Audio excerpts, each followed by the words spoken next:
In the middle of winter, 1943, a ship that had just been built split in two while moored at the dock. No storms, no explosions, no one able to explain why. January 16, 1943. Portland Harbor, in the state of Oregon. The morning was calm and cold. The water looked like a perfect mirror beneath a pale gray sky. Dock workers moved slowly through the fog, their breath turning to vapor, as they prepared another cargo ship for inspection. The vessel, named Schenectady, had been launched only a few weeks earlier, fresh from the Kaiser shipyards, a gleaming symbol of American industrial power. It was the product of a miracle. Ships built faster than ever before, welded instead of riveted, assembled like cars rolling off an assembly line. But as the sun rose over the harbor, that miracle was about to turn into a nightmare. At 11:15 in the morning, a sharp metallic crack echoed across the docks. It sounded like a gunshot, then another, followed by a chorus of tearing steel. Within seconds, the massive hull of the Schenectady began to bend. Witnesses later said it looked as if the ship were breathing. The deck plates rippled as if alive, then split apart with a deafening roar. A fracture ran from bow to stern in a single terrifying instant, slicing the ship as if by an invisible knife. Men shouted and ran for safety as the vessel tore itself apart at the dock. When the noise stopped, the Schenectady was no longer a ship. It was two halves of twisted steel, its keel broken, its deck hanging like torn paper over the black water. There had been no storm, no explosion, no torpedo. The ship had simply broken in half while tied to the pier. It made no sense. Investigators arrived within hours. Engineers crawled through the wreckage, their boots clanging on the cold metal. The fractures were smooth, almost surgical, as if the steel had shattered instead of torn. Theories piled up: defective welds, cheap steel, design flaws, sabotage, but none explained why the ship had failed so violently, nor why it wasn't the first. The Schenectady was merely the latest in a growing list. In the months before, cargo ships of this same type, known as Liberty ships, had begun breaking in half without warning around the world. One of them, the John P. Gaines, split in two in calm waters off Alaska, its crew thrown into the freezing Pacific. Another tanker, the Schenectady, fractured so suddenly that its sailors abandoned ship in panic, convinced they had been torpedoed. Between 1943 and 1944, more than 2,500 ships reported severe structural failures, cracks in their hulls, decks splitting, steel plates snapping like glass. 19 ships broke completely in half. 3 simply vanished at sea, leaving only oil slicks and debris. These weren't enemy attacks. It was self-destruction, ships committing suicide. And every one of them had been built the same way, quickly welded and mass-produced. To understand the magnitude of the problem, one had to understand what the Liberty ship represented. After the Japanese attack on Pearl Harbor, the United States faced an impossible logistical crisis. It needed cargo ships, hundreds of them, to transport weapons, food, and fuel across 2 oceans. Traditional shipbuilding took 8 months per vessel. That was too slow for total war. So an industrialist named Henry Kaiser, a man who had never built a ship before, made a revolutionary promise: mass-produced cargo ships, built like automobiles, assembled in weeks instead of months. Kaiser's idea worked, at least at first. By the end of 1942, his shipyards were launching Liberty ships every 42 days. Propaganda films celebrated the miracle of American industry. Women welders replaced the male riveters who had gone to war, sparks flying beneath banners that read, "Speed wins wars." And for a moment, it seemed true. But speed carried a cost no one yet understood. In the icy waters of the North Atlantic, where temperatures fell below 39 degrees Fahrenheit, the Liberty ships began to fail in strange ways. The welded hulls that saved so much production time behaved differently from the old riveted ones. Tiny cracks that should have stopped at a seam instead raced unchecked across entire hulls, devouring steel in seconds. The very process that made the ships fast to build was making them fatally fragile. Sailors began to fear the ships meant to save them. Some refused to sleep below deck, terrified of being trapped if the hull gave way during the night. Others spoke of hearing eerie pings echoing through the steel, like the sound of glass under tension, just hours before disaster struck. Engineers called it superstition, but the superstitions multiplied because the cracks were real. By late 1943, the Liberty Ship program, once America's greatest industrial triumph, was becoming a national embarrassment. Each fracture wasn't just a ship lost. It was a severed logistical artery, a blow to the war effort measured in thousands of tons of cargo and hundreds of lives. Yet no one could explain it. The press called it the mystery of the breaking ships. In Washington, congressional committees demanded answers. Naval architects blamed the welders. Welders blamed the steel mills. The mills blamed the designers. And while they argued, more ships snapped in the night. The miracle that had carried America's hopes across the sea was breaking under its own success. And in a California shipyard, under flickering lamps and clouds of welding smoke, a woman no one had ever heard of was about to see what every expert had missed. Henry Kaiser had promised he could do the impossible. In 1941, when the U.S. Maritime Commission approached him to build cargo ships, most of Washington's shipbuilding establishment laughed. Kaiser was a dam builder, not a naval architect. He had poured concrete into the Hoover Dam, not riveted steel in a dry dock. But Kaiser didn't believe in doing things the traditional way. "We'll build them like cars," he told reporters, factories on the water. And when America's entry into the war turned the ocean into a battlefield, he fulfilled that promise with astonishing speed. In the shipyards of Richmond, California, and Portland, Oregon, construction looked nothing like shipbuilding of the past. Gone were the slow rhythms of riveters hammering red-hot bolts into cooling plates. In their place, vast prefabrication halls produced entire hull sections ready to be welded together. Sparks rained down from scaffolds day and night. Conveyor belts carried supplies straight from the steel mills to the assembly lines. Floodlights turned midnight into midday. The pace was biblical. Ships that once took 8 months to build were now rolling off the line in 40 days or less. One ship, the Robert E. Peary, was completed from keel to launch in 4 days, 15 hours, and 26 minutes. Newspapers called it the ship that beat the clock. The world called it a miracle. But in every miracle, there is a flaw buried beneath the glory.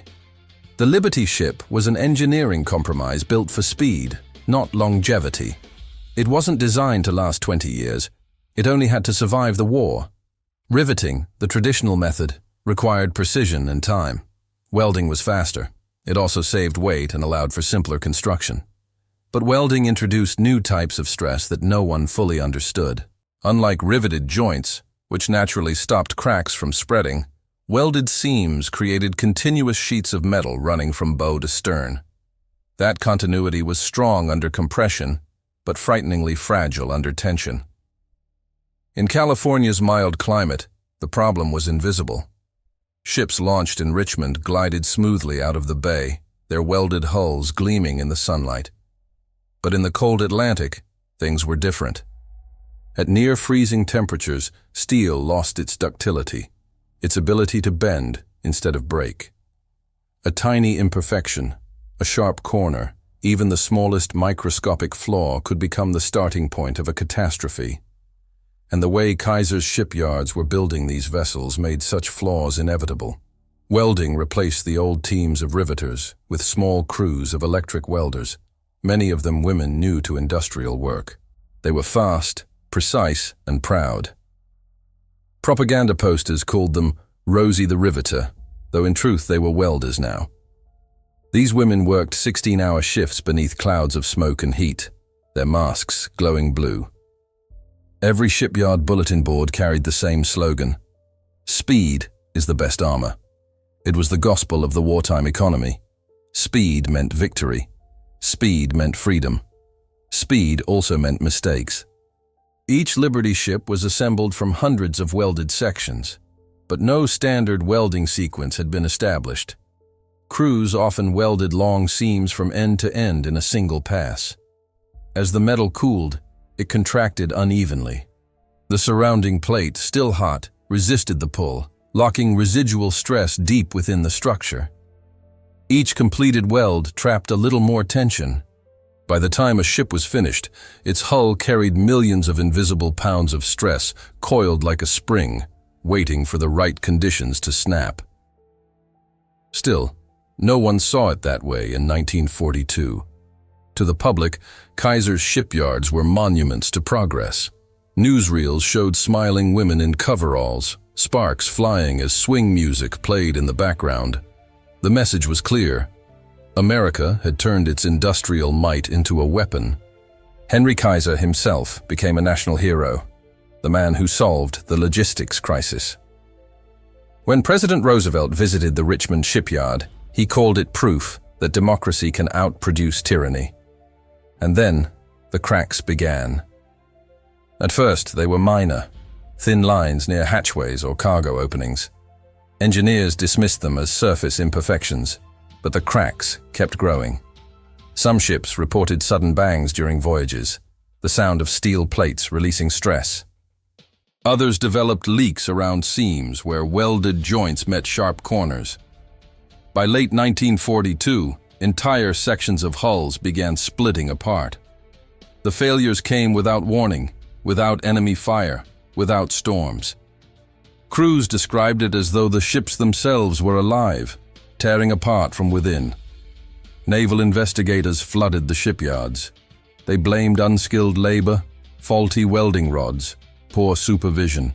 Orders came down to double-check every seam, retrain workers, reinforce hulls.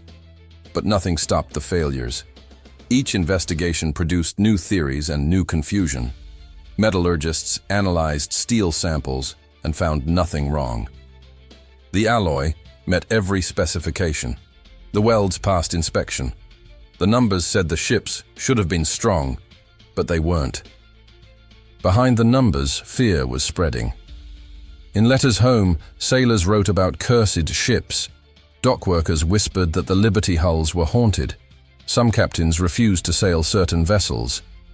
The Maritime Commission quietly began altering design details, adding reinforcement straps, rounding hatch corners, even experimenting again with riveted joints. But the pace of production couldn't slow down. America was fighting in two oceans. The Allies needed ships, not theories. By 1943, the problem had reached a breaking point. Two ships had split apart while docked. The press began asking questions. Kaiser's miracle was on the verge of collapsing under its own ambition. The government convened panels of experts, committees, metallurgical reviews. Nothing conclusive emerged. For all their education and instruments, the experts couldn't see what was happening inside the steel.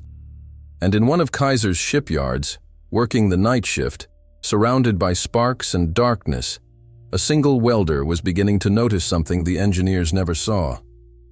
Night after night, she watched how the metal moved, how the seams warped, how the plates twisted slightly beneath her torch. Others ignored it. She didn't. She had no college degree. She didn't need one. She could feel it in her hands. The ships were being built wrong. Long before history remembered her name, Bessie Hamill was just another welder in the sea of coveralls and sparks at Richmond Shipyard No. 3. The night shift began at 10 o'clock and ended when the horizon turned pale gray over San Francisco Bay. The air was thick with smoke, heavy with the smell of molten flux and hot steel. Rows of Liberty ships loomed in the darkness, their skeletal frames rising like iron cathedrals beneath the floodlights. For most workers, the noise and heat were endless. An industrial symphony played to the rhythm of war. For Bessie, it was alive. She had been there for 8 months, long enough to know the sound of a good weld from a bad one. A clean seam hummed with a steady tone. A stressed joint rang sharper, higher, like a violin string pulled too tight. At first, she ignored it. The foreman said it didn't matter, that minor distortions were part of the process. But she couldn't shake the feeling that something was wrong. The steel plates they welded each night, massive rectangles 20 feet long and an inch thick, were warping in strange patterns. When they cooled, they didn't lie flat. They arched slightly inward, as if the metal itself were fighting against its own shape. Most welders learn to compensate by brute force. Hammer the plates into place, clamp tighter, weld faster. Bessie did the opposite. She stopped to watch. Each time she laid a seam, she marked how the steel moved. She began keeping a notebook in her lunchbox, sketching rough diagrams of plates twisting and bending, mapping the order of heat zones and the sequence her crew followed. She started to see a pattern, one that had nothing to do with luck or bad steel.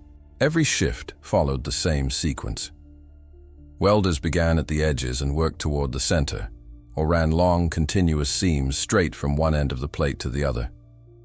Each weld that cooled contracted, pulling the surrounding metal tighter, locking stress into the structure.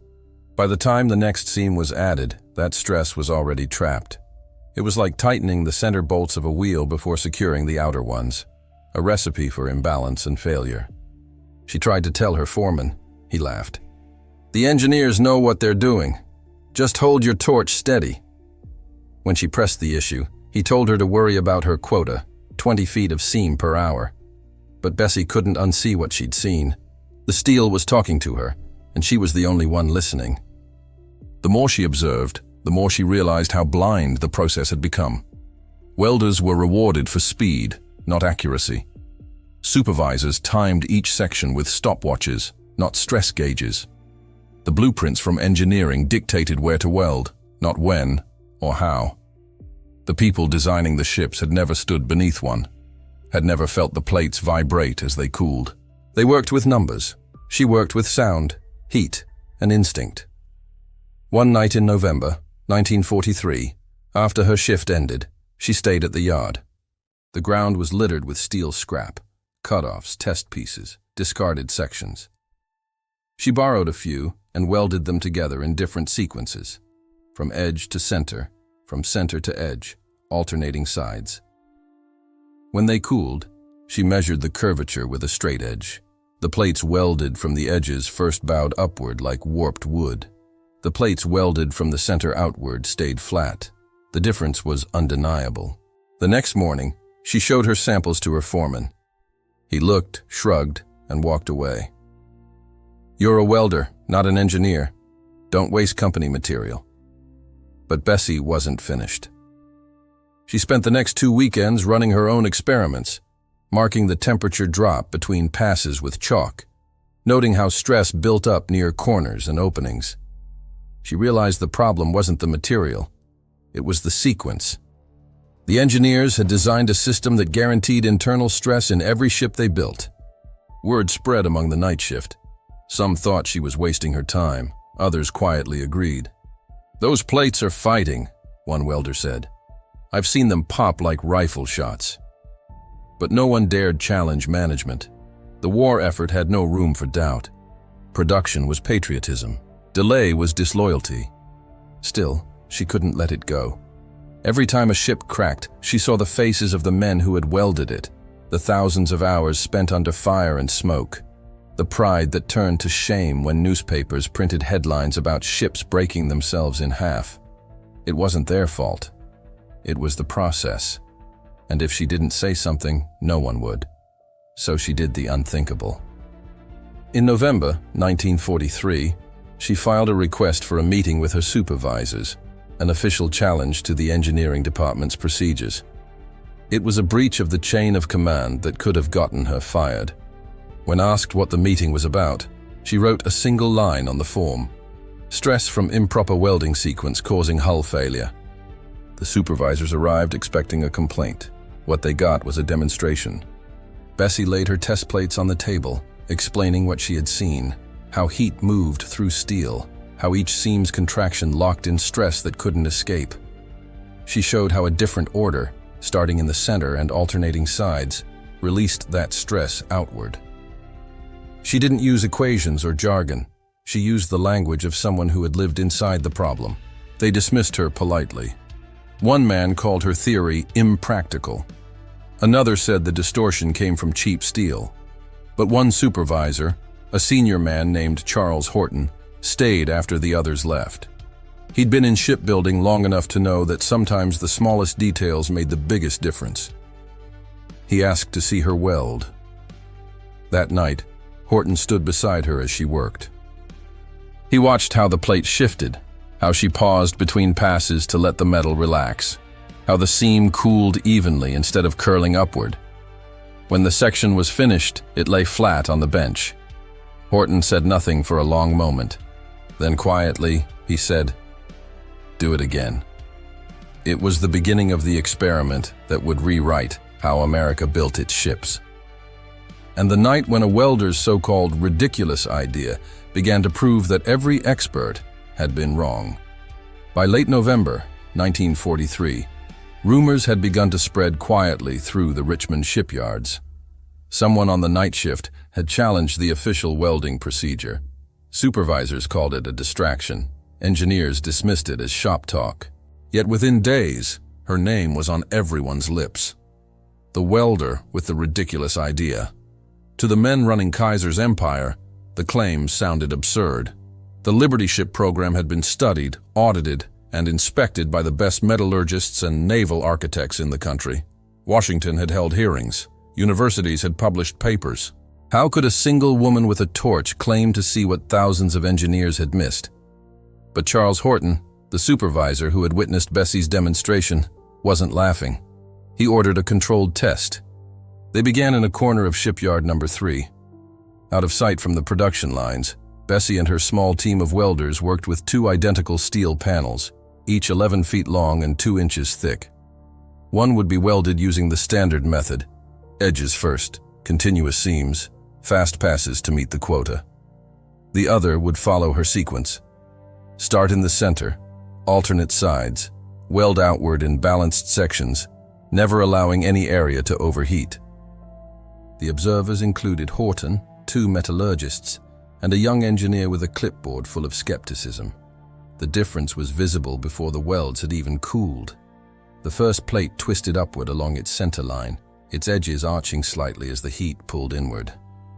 The second remained flat, only a faint ripple visible in the reflection of the floodlight.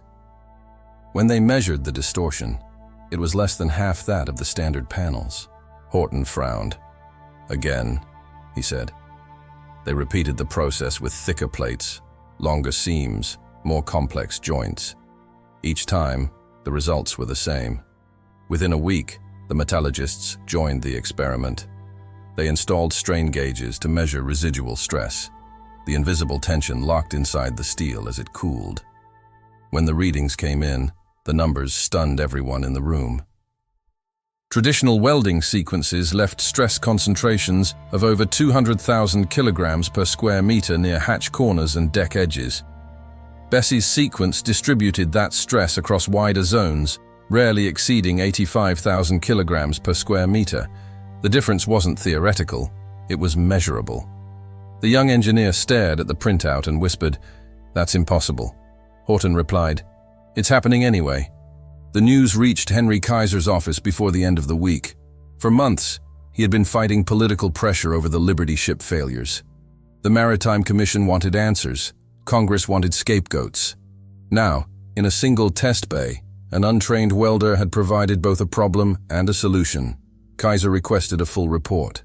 Bessie's samples were taken to the main shipyard, where a formal demonstration was conducted under strict supervision. Metallurgists from the University of California examined the plates, measuring stress patterns and microfractures under magnification. When they applied pressure tests, the standard welds began to crack along familiar lines, the same fractures that had doomed ships at sea. The ridiculous welds held firm. That night, Kaiser sat in his office surrounded by reports, production schedules, and cost charts. Stopping the line now would mean halting the miracle of mass production. 90,000 workers, 24-hour shifts, hundreds of subcontractors, all built around speed. Changing the welding sequence meant retraining every welder, rewriting every assembly manual, redesigning every section of every ship. It would slow production at the very moment the Navy needed ships most. But the data didn't lie. The Liberty ship failures weren't random. They were systemic, built into the process itself. Kaiser didn't hesitate long. He gave the order: stop the line, start over, retrain everyone. For a man who had built his reputation on speed, it was the most radical decision he could have made. Overnight, his shipyards transformed from assembly lines into classrooms. Experienced welders were pulled from the production floor to become instructors. Each received a new set of diagrams, Bessey's diagrams, showing how to sequence welds from the center outward, alternating sides, never running continuous seams longer than 4 feet without a break.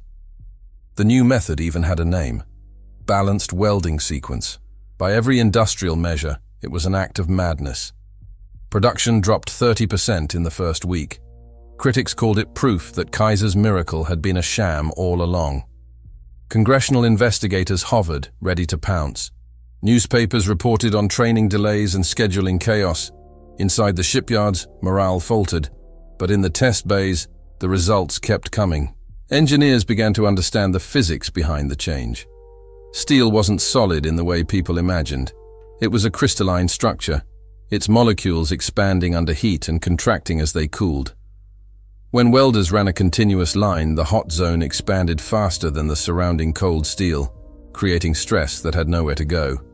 Once the weld cooled, that stress stayed locked inside, an invisible time bomb. In warm climates, the steel could absorb it. In cold seas, the crystals lost flexibility, turning brittle. A tiny crack at the corner of a hatch could trigger a chain reaction, racing across the entire length of a hull at nearly the speed of sound. The solution was elegant and simple: let the steel breathe. By welding from the center outward, the metal could release its tension gradually toward the edges. Alternating sides kept heat distribution symmetrical. Short, staggered welds prevented localized buildup. The process required no new equipment, no new materials, no additional labor. Just a new rhythm, one that followed the natural laws of heat and contraction instead of fighting them. By December 1943, the first full-scale hull section welded under the new procedure was completed. When the test team applied stress loads simulating rough Atlantic seas, the section held perfectly. No distortion, no microcracks, no audible ping of strain. The engineers were forced to admit it. The ridiculous idea worked. Kaiser's next decision turned it from a local experiment into a revolution. He ordered the redesign of his next generation of ships, the Victory class, to incorporate every lesson from the Liberty ship failures. The new vessels would feature rounded hatch corners instead of square ones to eliminate stress concentrations.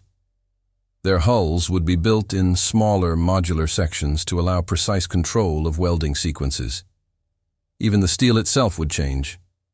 A refined alloy with slightly less carbon, more manganese, and a trace of nickel to maintain strength in cold water. It was a sweeping transformation of industrial philosophy, set in motion not by a scientist or an admiral, but by a woman who refused to ignore the sound of bending steel. In January 1944, while new welders practiced the center outward method on training plates, the old hands mocked it. They called it superstition, a waste of time. But within weeks, the skeptics began to see the difference. The plates no longer warped. The seams cooled cleanly. The familiar creaks and groans of stressed hulls vanished. For the first time in months, the shipyard was quiet in a way that felt safe. The first Victory-class ship built with the new sequence would take shape within weeks.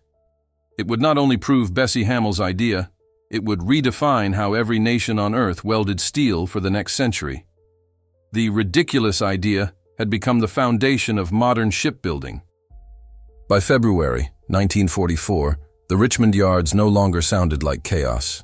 The roar of welding torches and the clatter of steel were still there, but now they followed a rhythm, a new, almost musical sequence of steps and pauses. The shipyards had become something entirely different. Part classroom, part laboratory, part factory. 90,000 workers, welders, fitters, machinists, electricians, were learning a new language of steel, one written by a woman who still punched a night shift time card. Henry Kaiser's gamble to halt production had been a public relations disaster at first. Reporters mocked him. Politicians called it industrial suicide. The Navy worried about lost tonnage with Allied offensives only months away. But Kaiser didn't flinch. "Speed without strength is nothing," he told his supervisors. "We're not building coffins. We're building lifelines." In every yard, posters appeared with a new slogan: "From the center outward, never inward." Each welder received a laminated card printed with numbered welding sequences for their assigned sections. Before striking the first arc, they had to trace the sequence with a gloved finger. Instructors like Bessie Hamill, now reluctantly promoted to trainer, walked the rows, watching timing, checking heat, ensuring every plate cooled evenly before the next pass. For every 10 welds, the plate was placed in a stress relief furnace, heated to over 1,000 degrees Celsius, then cooled slowly overnight. What had once been a frantic assembly race became a choreography of precision. At first, the process felt painfully slow. Ships that had once launched in 42 days now took nearly twice as long. Schedules slipped. Supplies piled up in rail yards. Skeptics whispered that Kaiser had lost his edge.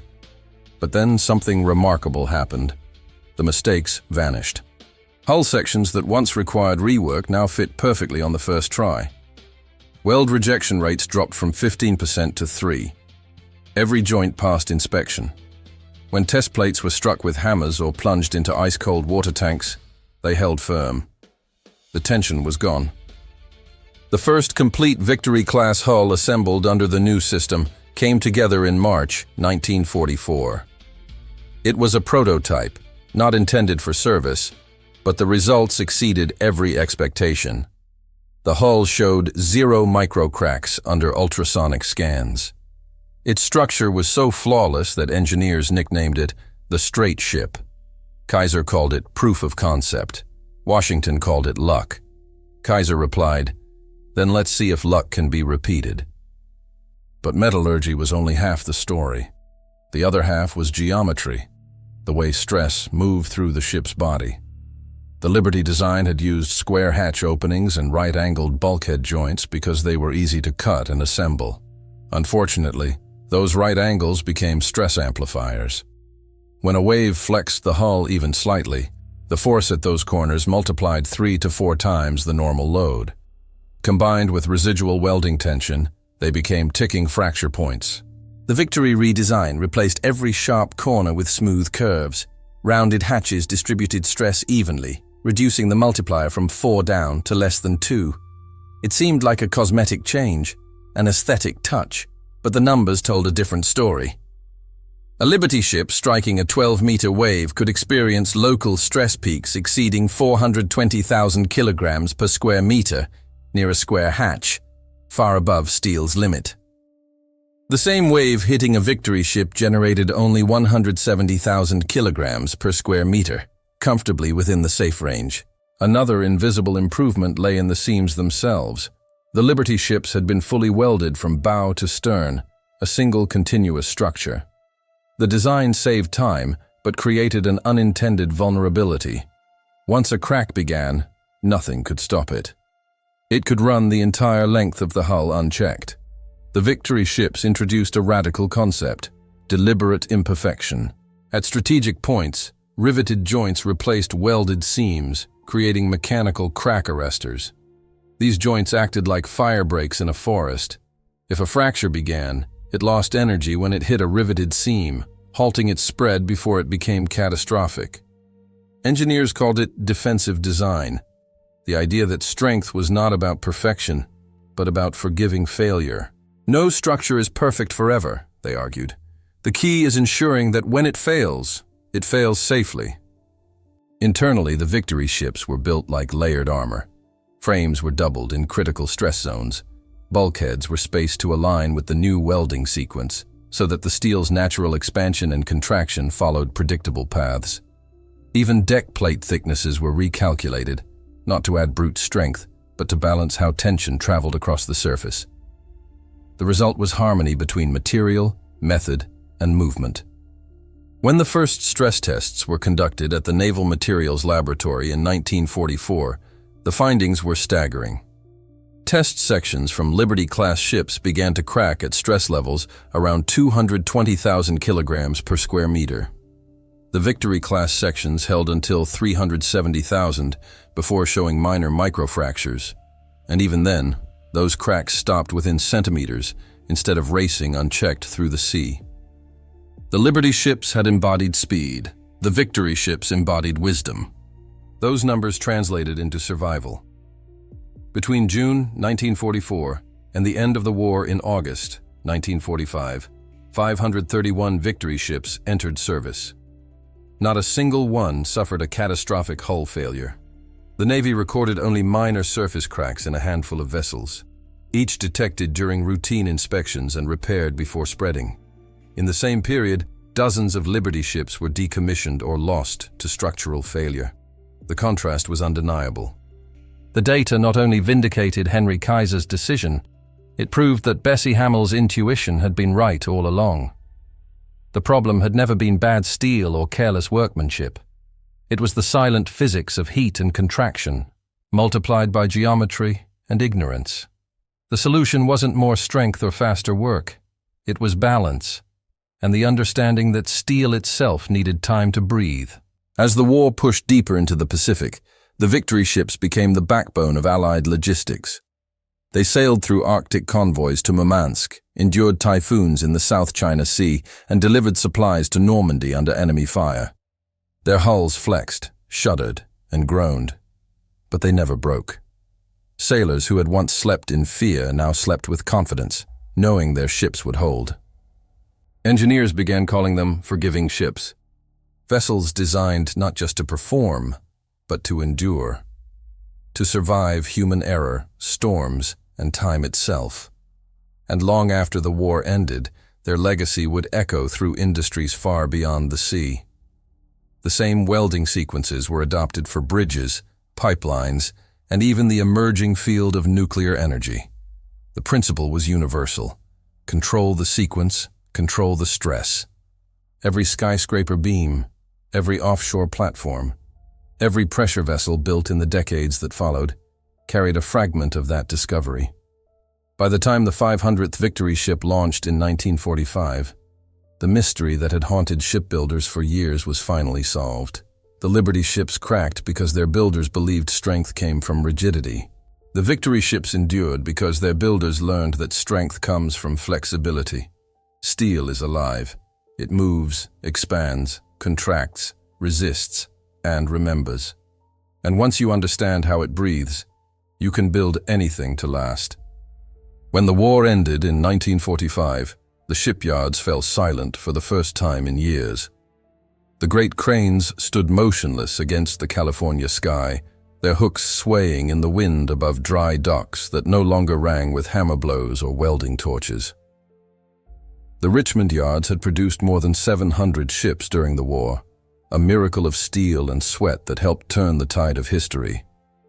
But when peace returned, the people who had built that miracle went back to their lives unnoticed, uncelebrated, and mostly forgotten. Among them was Bessie Hamill. She clocked out for the last time in the summer of 1946. There was no ceremony, no photograph, no newspaper clipping. Her final paycheck was folded neatly in a brown envelope. She walked home through the quiet streets of the company town she had helped build and hung her gloves by the door.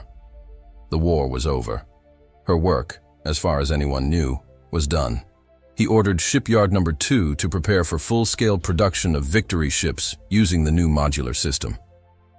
Unlike the Liberty ships, which had been built upward from a central keel, the victories would be assembled like puzzles, massive prefabricated blocks welded separately, then joined in a single synchronized operation. Each block had its own sequence card, its own crew, its own schedule.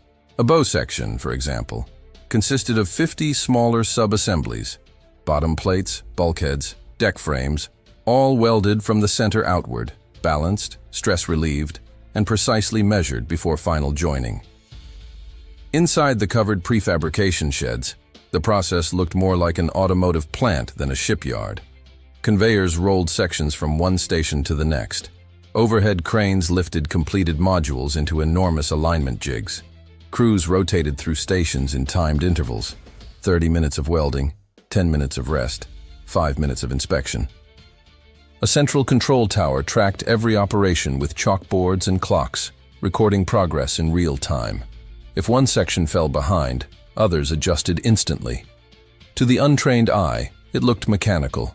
To those who understood it, it was alive, steel breathing in perfect rhythm. On May 12, 1944, Richmond Shipyard No. 2 prepared for its most ambitious test yet. 17 prefabricated modules, representing nearly 85% of a complete hull, were aligned and lowered into position. Gantry cranes swung overhead, dropping each block with precision, measured in centimeters. Sparks erupted along the seams as hundreds of welders began linking the modules, each following the same center-outward sequence that Bessie had pioneered. The operation lasted 11 hours. By dawn, the skeleton of a victory ship stood complete. Over the next 5 days, the shipyard became a ballet of coordination. Electricians threaded cables through pre-drilled conduits. Pipefitters installed pre-measured labeled steam lines. Painters moved behind them, sealing each section as soon as it cooled. The engine, already tested off-site, was lowered directly into place, its mounts aligning perfectly on the first attempt.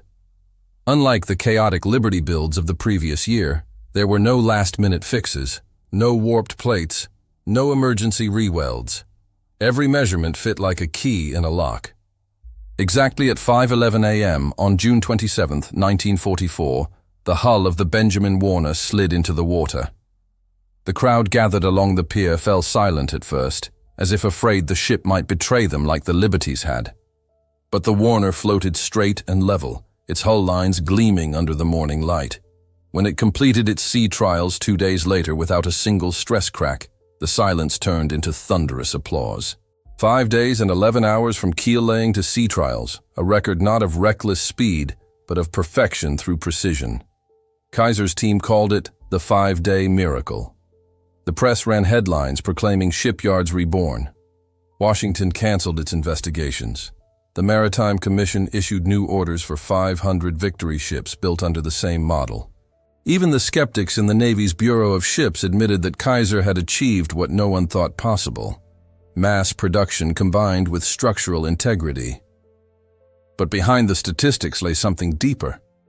The 5-day miracle was not just an engineering triumph, it was a transformation of mindset. For the first time, industrial America understood that quality and speed were not enemies. They were partners when built upon process, not pressure. The balanced sequence had proven that discipline could triumph over desperation. For Bessie Hamill, it was a strange victory. Her name never appeared in the reports. The documents credited a revised welding methodology developed at the Richmond Yard. She was still just a shift supervisor, still punching her time card, still welding when needed. But the men who had once laughed now greeted her as she passed. They called her Boss Bess. The ships that followed carried that invisible legacy across 2 oceans. The Victory Fleet became the backbone of Allied logistics, carrying tanks to Normandy, fuel to Okinawa, and food to a liberated Europe. Not one of them broke in half. Not one failed from brittle fracture. The design was so sound that many victory ships continued sailing for decades after the war, long after the Liberty ships had rusted into memory. At the Richmond shipyards, someone painted a new phrase on the wall above the main gate. It wasn't a slogan. It was a truth carved into the souls of the workers who had seen the transformation firsthand. We slowed down to win. The 5-day miracle wasn't the triumph of speed. It was the redemption of patience. A nation obsessed with production had learned, through the ridiculous idea of a welder, that true progress begins the moment you stop to listen to the sound of steel. When the first victory ships began crossing the Atlantic in late 1944, they carried more than cargo. They carried proof that the invisible science of stress, heat, and human observation could change the course of a war. The same forces that had destroyed the Liberty ships, temperature, tension, fatigue, were still there. But this time, they were understood, controlled, and harnessed. For the first time, engineers could explain in numbers and physics why the new ships held together where others had failed. The breakthrough began with the steel itself. The Liberty ships had been built from a standard carbon-manganese alloy that performed well in mild climates, but failed catastrophically in cold seas. Below 39 degrees Fahrenheit, the internal structure of the steel changed.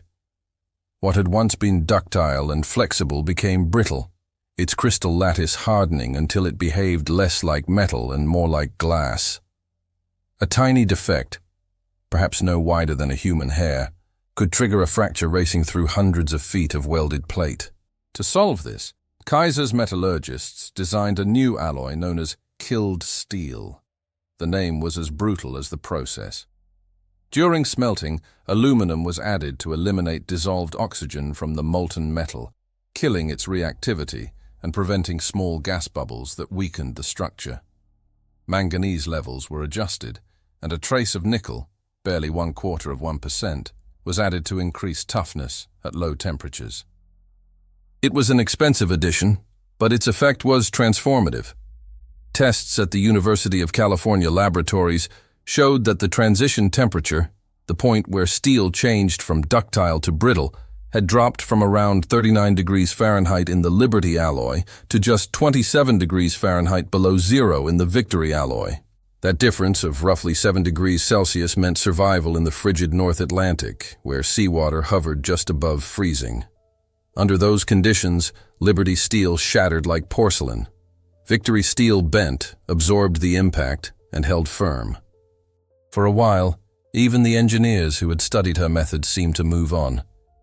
The Victory ship program wound down, the shipyards closed, and the world turned its attention to new technologies: jet engines, atomic power, the dawn of the computer age. The surviving Liberty ships were scrapped or sold to private companies. The Victories kept sailing quietly, doing their work, carrying grain to Europe under the Marshall Plan, troops to Korea, and supplies throughout the Cold War. Decades later, when the last of them was finally retired, inspectors noticed something remarkable.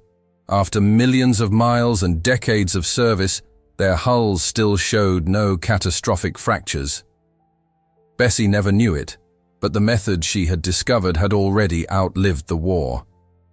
In 1947, the American Welding Society published a new standard, the Structural Welding Code, a document that codified the best wartime shipyard practices. Buried deep within its technical language was a section describing the balanced welding sequence, complete with diagrams mirroring the ones Bessie had drawn by hand 3 years earlier. It became mandatory for all critical structural welds in shipbuilding, bridge construction, and pressure vessels. The code did not name her. It never would. But her influence was everywhere. When engineers designed the Trans-Alaska Pipeline in the 1970s, 1,300 kilometers of welded steel carrying hot oil across frozen tundra, they relied on stress relief procedures born in the Richmond shipyards. When the Golden Gate Bridge underwent its seismic retrofit in the 1990s, welding teams followed computer simulations based on the same center-outward principles. Even in the construction of nuclear reactors, where steel pressure vessels must withstand both extreme heat and radiation, engineers used stress relief furnaces conceptually identical to those Kaiser had installed during the Victory program. Each of these modern marvels carried within it the ghost of a welder who refused to accept, "That's just how it's done." In the decades after the war, historians wrote volumes about Henry Kaiser and his Industrial Revolution. They called him the father of mass production at sea. They wrote about his workers, his shipyards, his innovations. But Bessie Hamel's name rarely appeared. She lived quietly in Sacramento, taking odd jobs, raising 2 children, never mentioning that she had once changed the way the world built its ships. When she died in 1987, her obituary was 3 sentences long. It mentioned that she had worked in wartime shipyards and that she enjoyed gardening. There was no hint that the welding code followed by every modern engineer bore her fingerprints. And yet, her legacy endures in ways far more lasting than any metal or monument. Every welder who lays a bead along a skyscraper column and follows the rule of center outward, alternating sides, is speaking her language. Every inspector who measures residual stress with an ultrasonic gauge is verifying her discovery. Every engineer who designs for flexibility instead of rigidity is walking the path she revealed. The story of the ridiculous welder is more than a tale of technical innovation. It's a reminder that progress doesn't always come from the top down. Sometimes it comes from the hum of a night shift, the patience to listen, and the courage to say, "This isn't right." Bessie Hamel didn't invent welding, metallurgy, or engineering theory. What she gave the world was something simpler and rarer: She taught it how to listen. The same humility that defined her work defined the philosophy that grew from it. Modern engineering has a word for it now: feedback. The idea that the process itself can teach the designer, that the hand holding the torch knows something the blueprint never will. From Toyota's lean production systems to NASA's fault-tolerant designs, the concept runs deep. Respect the worker. Observe the process. Let reality correct the theory. Those are the seeds planted by one woman's ridiculous question in a wartime shipyard. Today, a handful of preserved Victory ships still float in harbors around the world, museums of steel and memory. Visitors walk their decks, read plaques about wartime production, and marvel that these ships survived where others failed. Most never notice the welded seams running along their hulls, smooth, evenly spaced, unbroken. But for anyone who listens closely, they whisper their story in the faint metallic echoes of the sea. We were built by someone who cared enough to ask why. And somewhere, in every bridge you cross, every tower that stands tall, and every ship that sails, there is another ridiculous idea, waiting to be heard.